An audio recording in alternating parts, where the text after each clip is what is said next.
2025년 3월에 현대차 그룹이 미국에 대규모의 투자를 하겠다는 뉴스가 나왔고, 그 과정에서 현대제철이 미국의 루이지애나주에 제철소를 짓겠다는 뉴스도 나왔습니다.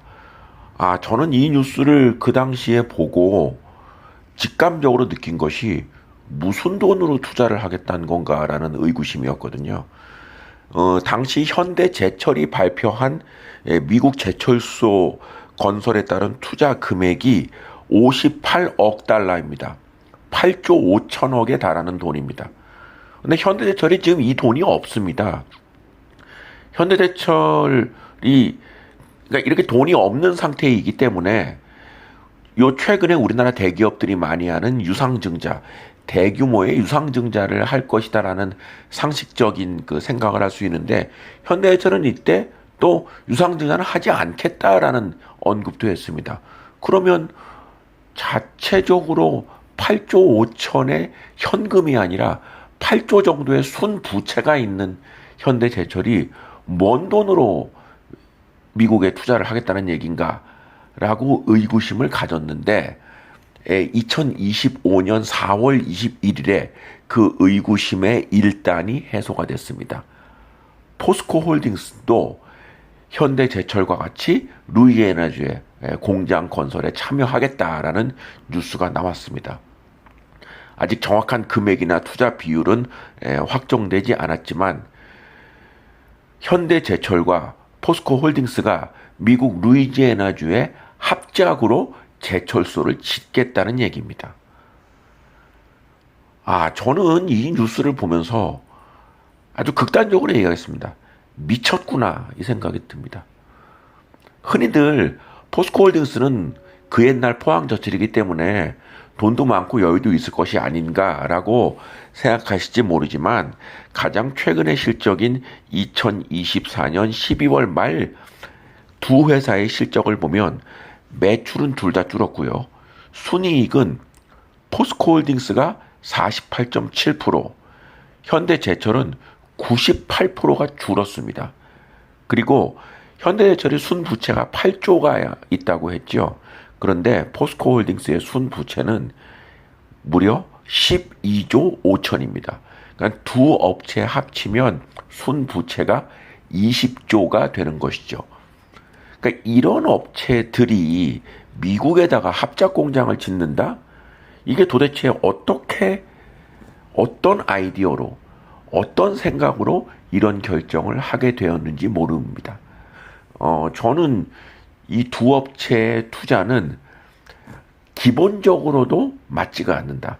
과연 제조 기반이 없는 미국 시장에서 70년대, 80년대나 했었던 제철소 건설을 그 큰 돈을 들여서 한다고 했을 때, 솔직히 이게 어떤 루트에서 자본을 조달할 수 있을지도 의구심이 들지만, 어쨌거나 만들었다고 쳤을 때 한 5년 정도 걸린다고 생각을 해보자고요.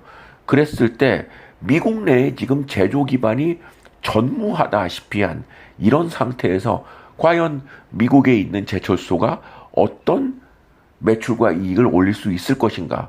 이거는 왜 이런 결정을 했는지 아무리 생각해도 이해가 되지 않습니다.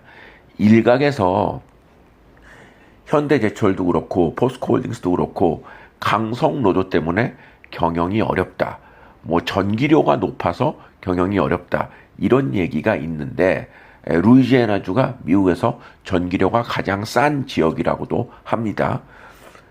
뭐 오케이, 그 전기료 부분은 인정한다고 쳐도 미국에 노조가 없을 것 같습니까?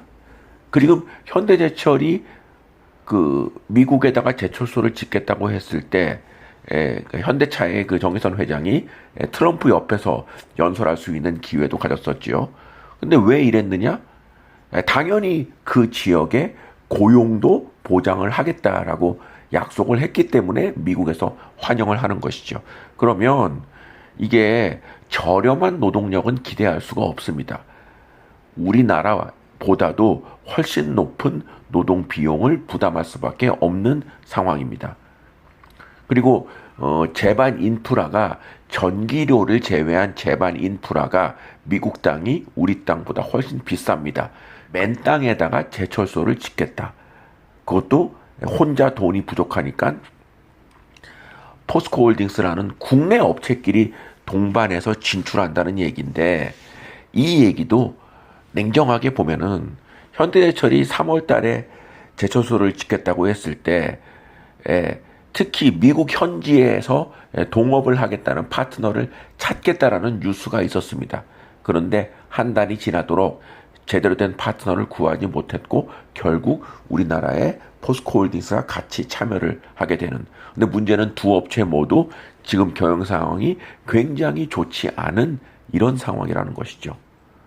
결론을 말씀드리면 두 업체의 주가, 주가를 언급할 정도를,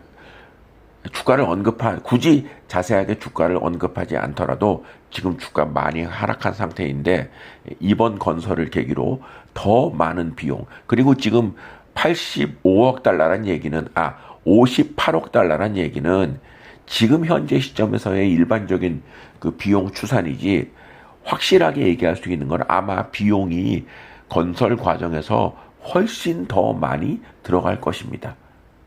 지금 미국이 인플레 리스크가 굉장히 커지고 있는 상황이기 때문에 굳이 그런 걸 얘기하지 않더라도 미국에서 제철소를 짓는다는 것이 얼마나 무모한 일인가는 일반적인 상식을 가진 사람이라면 충분히 납득할 수 있다라고 생각을 하는 것이죠.